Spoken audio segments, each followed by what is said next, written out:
तो ये मेरे हाथ में जो है ये एक मिनी कंप्यूटर है, यानी कि वर्चुअल कंप्यूटर है।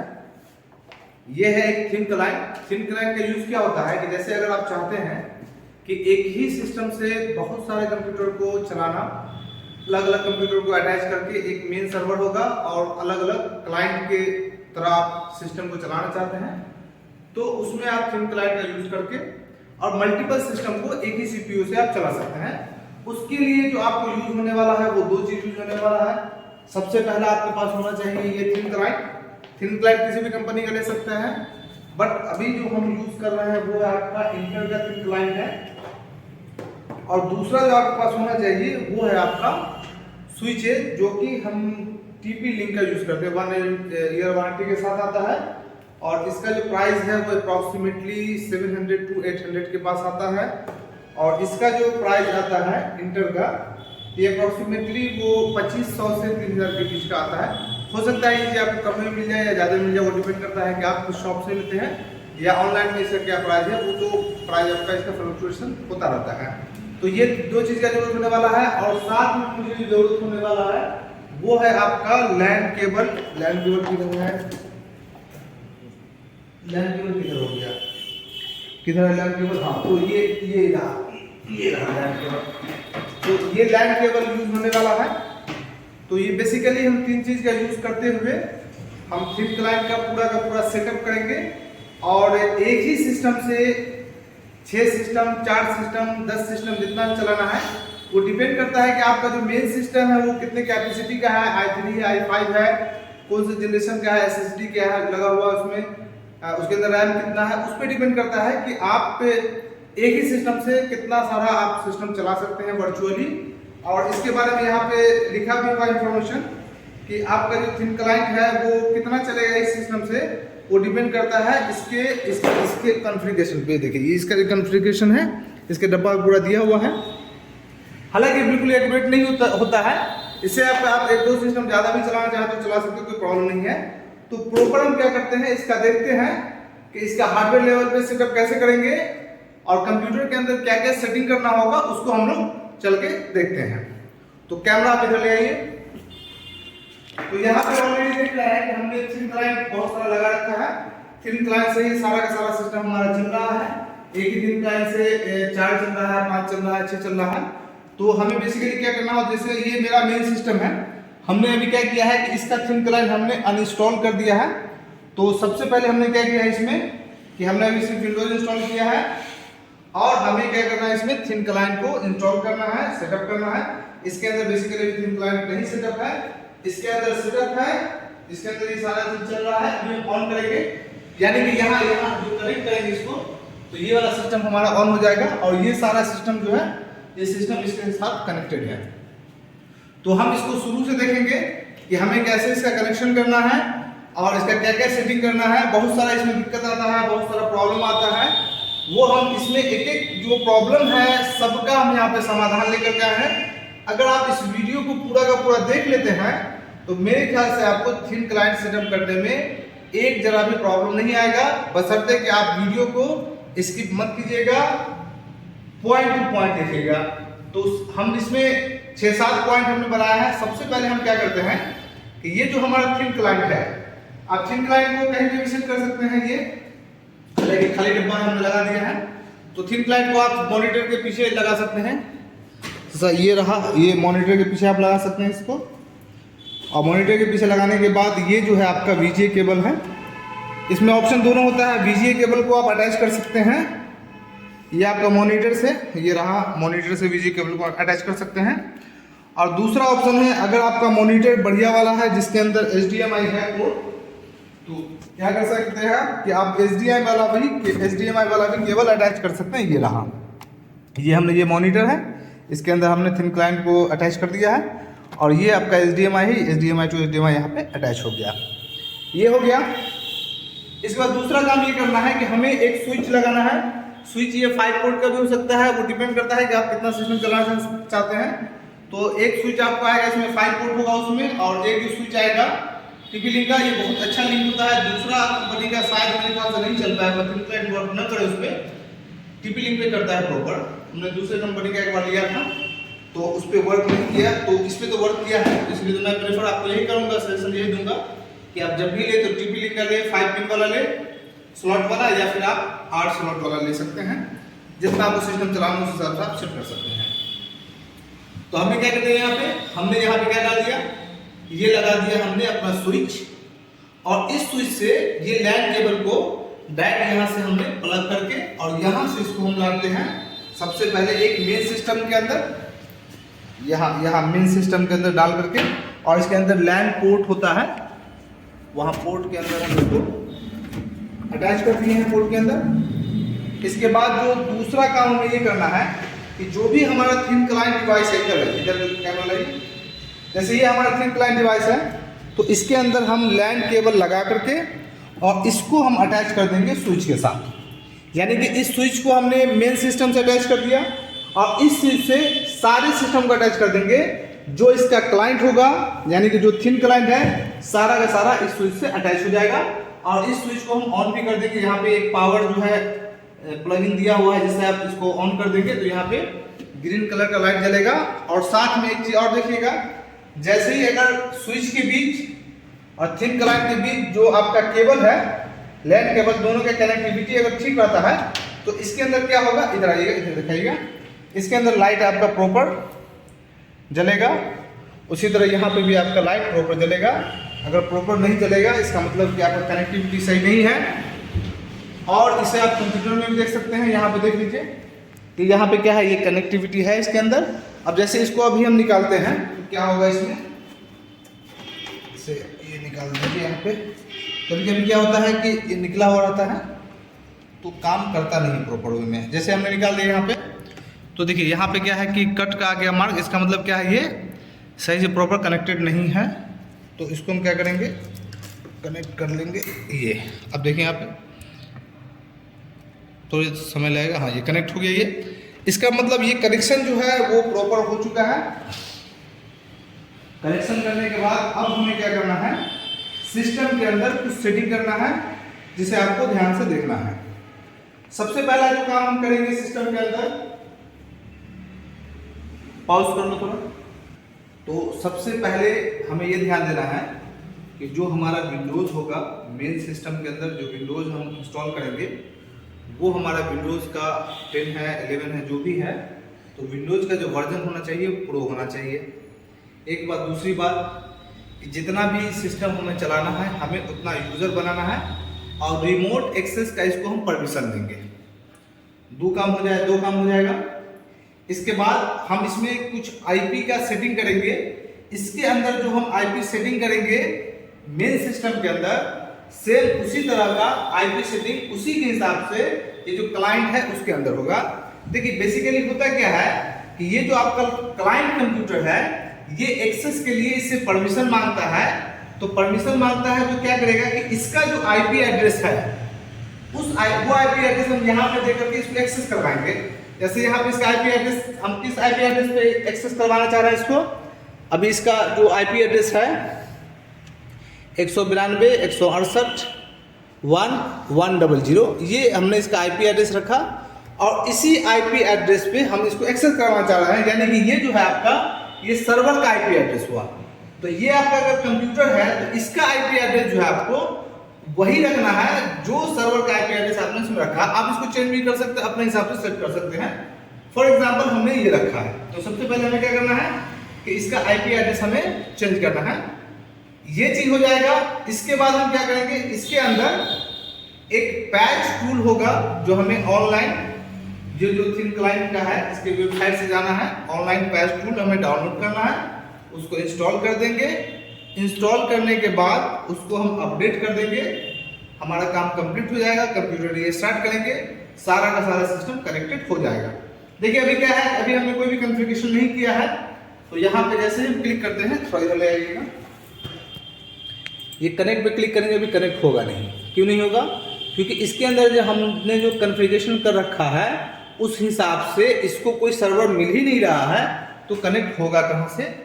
तो सबसे पहले हम क्या करेंगे कि इसके अंदर का हम सेटिंग करेंगे और उसके बाद हम इसके अंदर का आपको सेटिंग बताएंगे कि आप क्या क्या कर सकते हैं। तो सबसे पहले चलते हैं मेन सिस्टम के अंदर। अब इसमें जाते हैं, इसमें जाने के बाद सबसे पहला काम करना है हमें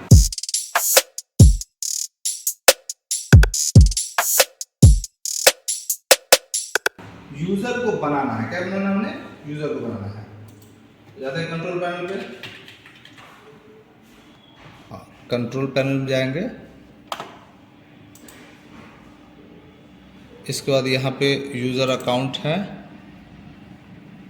यूज़र अकाउंट पे जाएंगे और यहाँ पे मैनेज अकाउंट पे जा करके यहाँ पे ऑलरेडी एक यूज़र बना हुआ है, हम मल्टीपल यूज़र बनाना चाहते हैं तो ऐड न्यू यूज़र पे क्लिक करेंगे और यहाँ पे फ़िलहाल अभी नेट को हम डिस्कनेक्ट कर देते हैं। इसके बाद यहाँ पे ऐड करते हैं न्यू यूज़र। जैसे हम यहाँ पर रखते हैं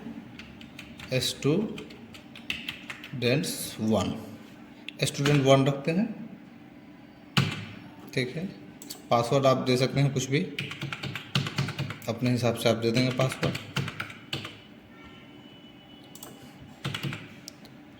नेक्स्ट करेंगे। एक यूज़र बन गया, फिर दूसरा यूज़र बनाते हैं S2।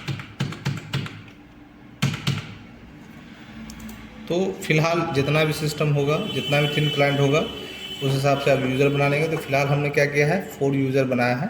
सबके अंदर हमने पासवर्ड सेट कर दिया। पासवर्ड सब में आप एक ही पासवर्ड रखेंगे तो ज़्यादा बेहतर रहेगा। इसलिए बेहतर रहेगा कि आपको अलग अलग पासवर्ड याद रखने की ज़रूरत नहीं होगी।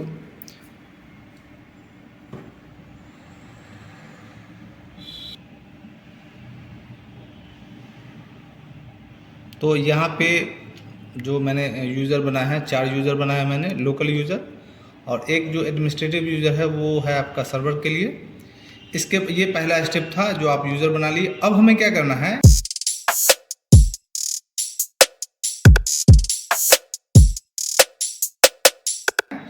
इस यूज़र को रिमोट एक्सेस का परमिशन देना है, ठीक है। तो रिमोट एक्सेस के परमिशन के लिए हम क्या करेंगे, हम फिर से जाएंगे कंट्रोल पैनल पे। कंट्रोल पैनल इस पे जाने के बाद यहाँ पे ऑप्शन होगा आपको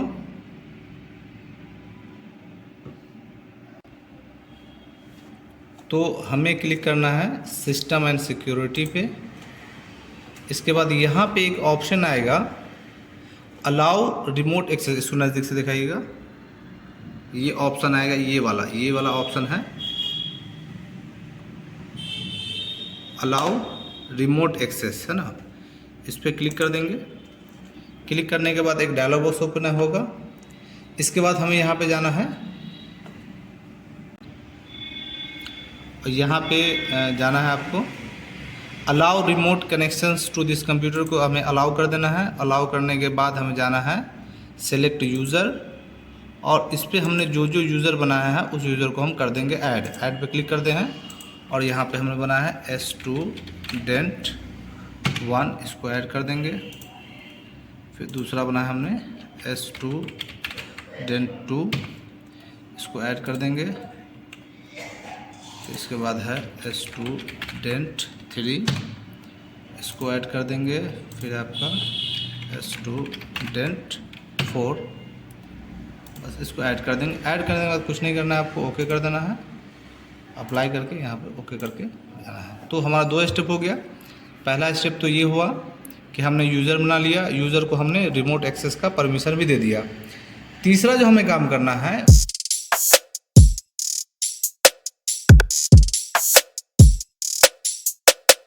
वो करना है फायरवॉल को ऑफ करना है।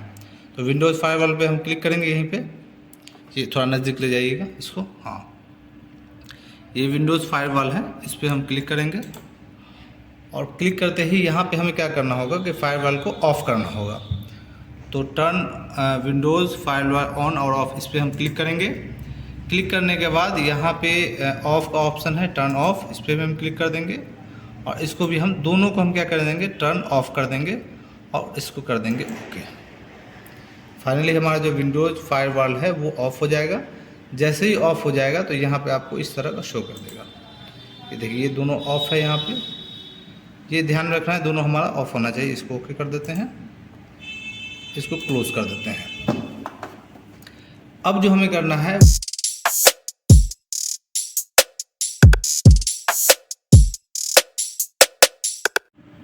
तो अब हमें क्या करना है, जो हमारा मेन सिस्टम है उसके अंदर जो आईपी एड्रेस है उसका सेटिंग करना है। तो उसके लिए जहाँ पे आपका इंटरनेट कनेक्शन शो करता है वहाँ पे राइट क्लिक करेंगे। राइट क्लिक करने के बाद open network and sharing centre पे क्लिक करेंगे।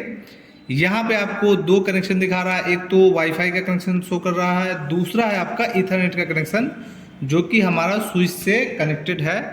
तो हम इस पर क्लिक करेंगे। क्लिक करने के बाद एक डायलॉग बॉक्स ओपन होगा, वहाँ पे हम जाएंगे प्रॉपर्टीज़ पे क्लिक करेंगे। प्रॉपर्टीज़ पे क्लिक करने के बाद एक दूसरा डायलॉग बॉक्स ओपन होगा जहाँ पे हमें 1 2 3 4 चौथे नंबर पे ऑप्शन होगा internet protocol version 4 TCP IPv4, इस पे हमें डबल क्लिक करना है। जैसे ही डबल क्लिक करेंगे तो एक डायलॉग बॉक्स ओपन होगा। यहाँ पे दो ऑप्शन है, एक है आपका obtain N IP address automatically, इसे हमें करना है use the following IP address. यहाँ पे हम वही आईपी एड्रेस देंगे जो आईपी एड्रेस हम अपने जो हमारा थिन क्लाइंट है उसके अंदर भी यही आईपी एड्रेस यूज़ करेंगे। यानी कि यहाँ पे हम इस सिस्टम का एक आईपी एड्रेस सेट कर रहे हैं। तो यहाँ पे हम कोई भी आईपी एड्रेस दे सकते हैं, जैसे 192 दे देते हैं, इसके बाद 168, इसके बाद 100, इसके बाद 100 दे सकते हैं। इसके बाद सबनेट में आप सबको आप 255 0 कर सकते हैं। इसके बाद डिफ़ॉल्ट गेटवे पे भी आप कुछ भी डाल सकते हैं, जैसे फिलहाल मतलब 192 कर देते हैं, 192 168 1 1। अब ये हमारा सेटिंग हो गया कंप्लीट। कंप्लीट करने के बाद इसको कर देंगे हम ओके, इसको कर देंगे क्लोज। अब हमें करना है इस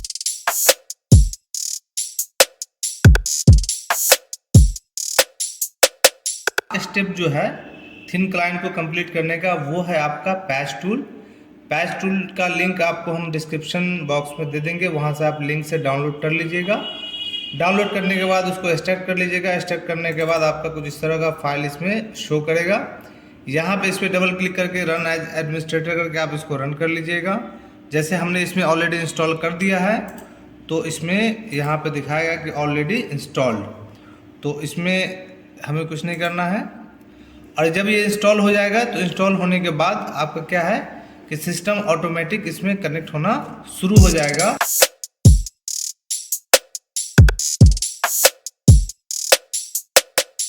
यहाँ पे जो शो हो रहा है, जब हम इसको जाएंगे सेटिंग करने के लिए, इस पे सेटिंग करेंगे, यहाँ पे सेटिंग का ऑप्शन आएगा, ये आपका सेटिंग का आएगा एडिट का, ये तो यहाँ पे आपको उसी हिसाब से एडिटिंग करना होगा। ठीक है, इसमें ये हमारा क्लाइंट वाला, ये जो हमारा सिस्टम वो क्लाइंट सिस्टम है।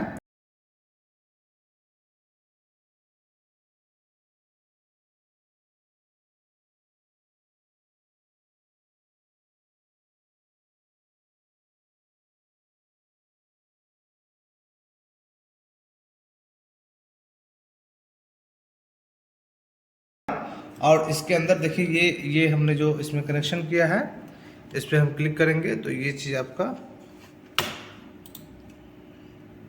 कनेक्टेड हो जाएगा।